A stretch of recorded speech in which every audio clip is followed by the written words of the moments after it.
ठाणे की सुबहें अक्सर स्कूल की घंटियों और सड़कों पर दौड़ते बच्चों की आवाजों से शुरू होती हैं। और उन्हीं आवाजों के बीच एक छोटी सी बच्ची प्रिया अपना टिफिन कसकर पकड़े एके जोशी स्कूल के गेट से अंदर भागती थी।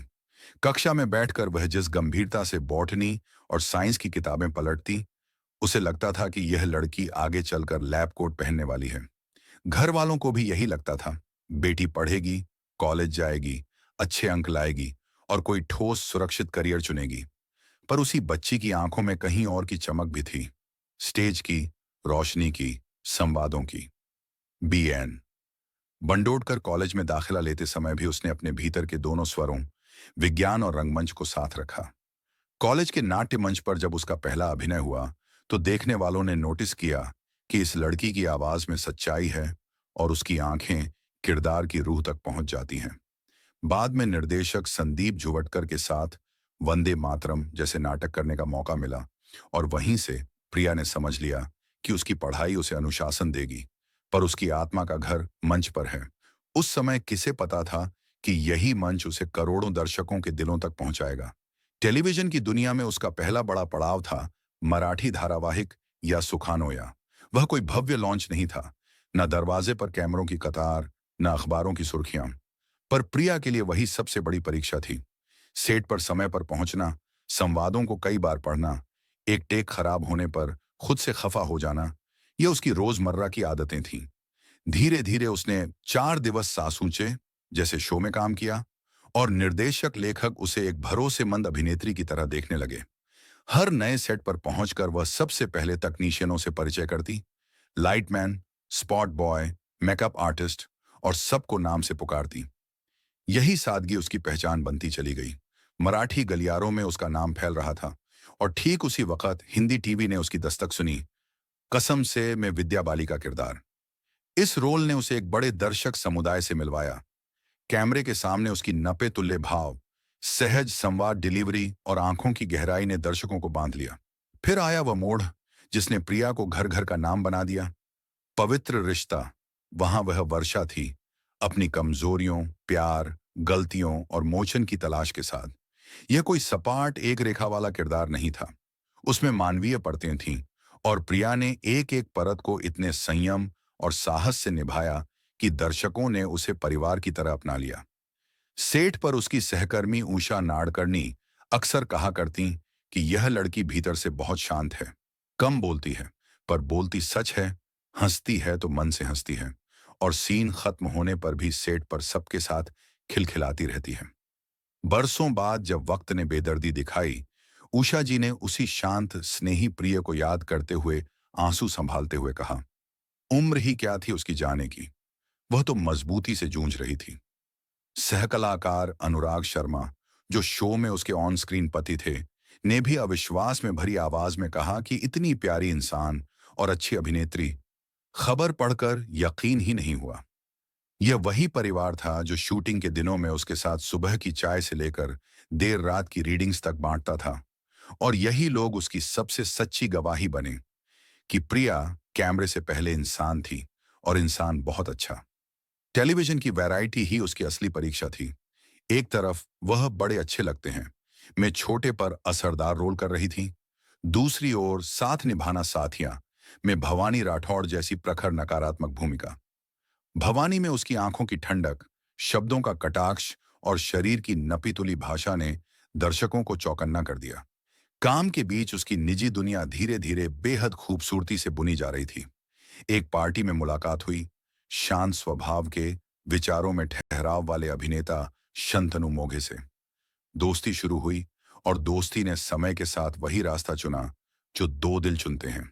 24 अप्रैल 2012 को दोनों ने पुणे में सादगी भरे समारोह में विवाह किया। कुछ करीबी, परिवार और शो से जुड़े मित्र। उस दिन प्रिया ने कहा था, लंबे समय की दोस्ती को हमने नया नाम दिया है। शंतनु के परिवार में कदम रखते हुए उसे एक और संबंध मिला। विख्यात अभिनेता श्रीकांत मोघे का स्नेह। ससुर बहू का रिश्ता बहुत लोग निभाते हैं, पर प्रिया उन्हें प्यार से ए बाबा कहकर बुलाती, जैसे वह ससुर नहीं, अपने ही पिता हों। उनके बीच का यह अपनापन, यह सहजता प्रिया को हर मोड़ पर साहस देती रही। बाद के वर्षों में जब जीवन कठिन होता गया, तो इसी परिवार, इसी ए बाबा की याद और शंतनु का हाथ थामे उसकी मुस्कान बनी रही। मराठी की मिट्टी से आया उसका अभिनय समय समय पर फिल्मों में भी उतरा। हमने जीना सीख लिया में एक मासूम सी छुअन और आगे चलकर ती आनी इतर में संवेदना की परिपक्वता। ये फिल्में बॉक्स ऑफिस के बड़े रिकॉर्डों के लिए नहीं थीं। ये उस अभिनय यात्रा की कड़ियां थीं जिसमें वह हर माध्यम से खुद को समझना चाहती थी। टीवी के लंबे शेड्यूल, स्टूडियो की कृत्रिम रोशनी और सिनेमा के अलग अनुशासन के बीच वह हर जगह एक ही चीज तलाशती, किरदार की सच्चाई। जब स्वराज्य रक्षक संभाजी जैसे शो में ऐतिहासिक दुनिया रची गई, पवित्र रिश्ता से निकली दोस्तियां सालों तक उसके साथ रहीं। कभी कभी शूट के बाद सब मिल बैठते और सुशांत की बातें निकल आती, उसके सपनों की उड़ान, फिल्मों की तरफ उसका बेखौफ कदम। 2020 में जब दुनिया ने सुशांत को अलविदा कहा, प्रिया ने उसे याद करते हुए कहा था, उस लड़के में अपने सपनों का पीछा करने का साहस था। वह वही करता था जो उसके मन की आवाज कहती थी। यह बात कहते समय प्रिया की आंखों में सम्मान था, एक कलाकार का दूसरे कलाकार के लिए जो सीमाएं तोड़कर आगे बढ़ा। ये स्मृतियां उसके भीतर एक नर्म सी आंच की तरह जलती रहीं, न दुख से जली हुई, न ईर्ष्या से, बस कला के प्रति आदर से। समय का पहिया आगे घूमता रहा और फिर जीवन ने वह करवट ली जो किसी को भी भयभीत कर दे। खबर आई, अंदर ही अंदर एक बीमारी घर बना चुकी है। पहले तो उसने अपने काम से दूरी नहीं बनने दी। इलाज के दौरों के बीच जितना संभव था सेट पर लौटी, संवाद बोले, किरदार निभाया। पर बीमारी की एक क्रूर आदत होती है, वह अक्सर चुपचाप लौट आती है। एक दिन सहकलाकारों को पता चला कि हालात फिर जटिल हो गए हैं। उषा जी ने याद किया कि वह मिलने जाना चाहती थीं, पर शंतनु ने कहा, अभी मत आइए। प्रिया नहीं चाहती कि लोग उसे इस रूप में देखें। कीमोथेरेपी का असर उसे भीतर से तोड़ देता है, पर वह बाहर से वही मुस्कुराती हुई प्रिया दिखना चाहती है। इस गोपनीय गरिमामय लड़ाई में उसने अपनी निजता बचाए रखी, क्योंकि उसके लिए मैं कौन हूं का जवाब बीमारी से बहुत बड़ा था। इसी बीच एक और मजबूत सहारा था, परिवार का। चचेरे भाई और अभिनेता सुबोध भावे ने सोशल मीडिया पर बाद में लिखा, वह मेरी कजिन सिस्टर थी, मेहनती, डटी रहने वाली, दर्शकों के सामने फिर लौटी, पर बीमारी ने पीछा नहीं छोड़ा। शब्दों में जो आंसू छिपे थे, उन्हें पढ़ने के लिए अलग आंखें नहीं चाहिए थीं, बस थोड़ा सा दिल चाहिए था। सेठों पर साथ काम करने वाले कलाकार, अनुराग, स्वाति, सबके पास अपनी अपनी यादें थीं, अपने अपने छोटे किस्से। अनुराग को याद आया कि वे 2-2.5 साल तक साथ शूट करते रहे और वह हमेशा गुड मॉर्निंग कहकर सबसे पहले सेट के स्पॉट बॉय से हाथ मिलाती। स्वाति को याद रहा कि प्रिया ने एक दिन कहा था, स्वाति दी, मैं पूरी ताकत से इस लड़ाई को लड़ूंगी। बीमारी और उपचार, उम्मीद और थकान के इन महीनों के बीच भी उसने अपने जीवन के छोटे छोटे उजाले संजोए रखे। 11 अगस्त 2024 को उसकी इंस्टाग्राम फीड पर जयपुर के आमेर कले की तस्वीरें थीं। पीले से टॉप में शंतनु के साथ प्राचीरों पर टिककर वह मुस्कुरा रही थी। कैप्शन में उसने लिखा, Amer fort, Jaipur #throwback, awed by the hugeness and its intricacies।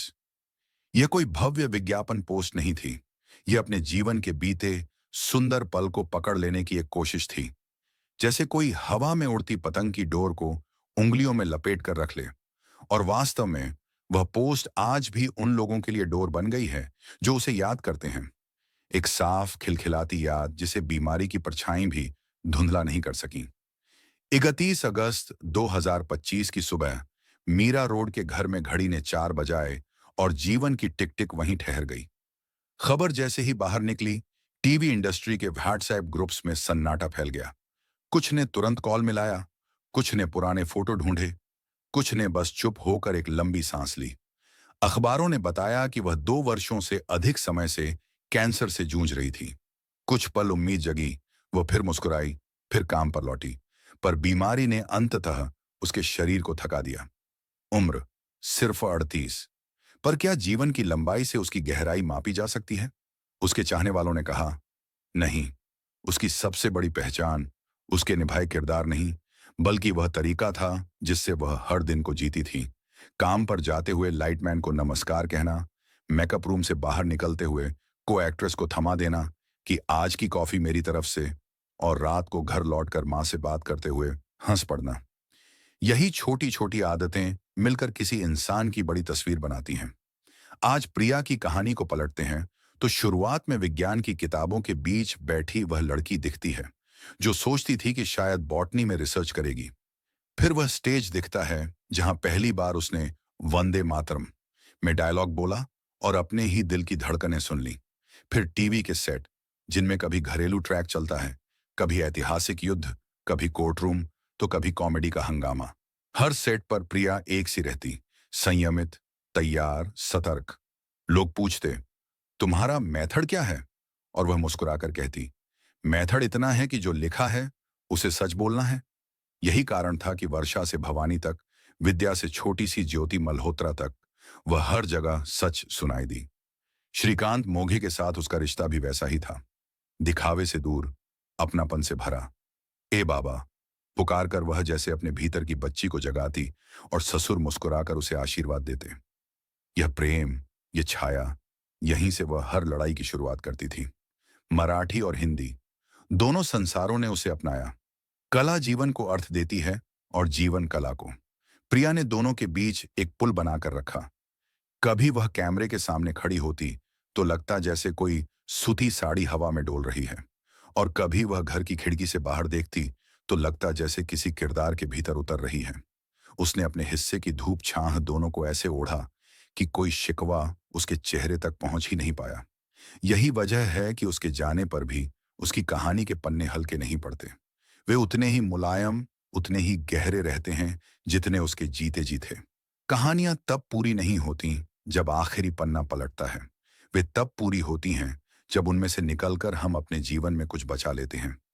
यही कारण है कि आज जब हम उसकी कहानी सुनाते हैं तो वह जीवन वृत्त नहीं, एक जीवंत कथा बनकर उभरती है, जिसमें थाने की गलियों की धूप है, सेठ के स्पॉटलाइट की गर्माहट है, रिश्तों की छाया है, बीमारी के बावजूद झुकी नहीं बल्कि उठ खड़ी होती हुई एक स्त्री की ताकत है, और सबसे बढ़कर एक इंसान का वह साफ दिल है जो हर किरदार के पीछे धड़कता रहा, जब तक कि 31 अगस्त 2025 की सुबह ने उसे थमा नहीं दिया और उसने भी मुस्कुराकर कहा, कहानी यही नहीं, उन सबके दिलों में आगे भी चलेगी, जहां जहां मेरे किरदार अब भी सांस लेते हैं।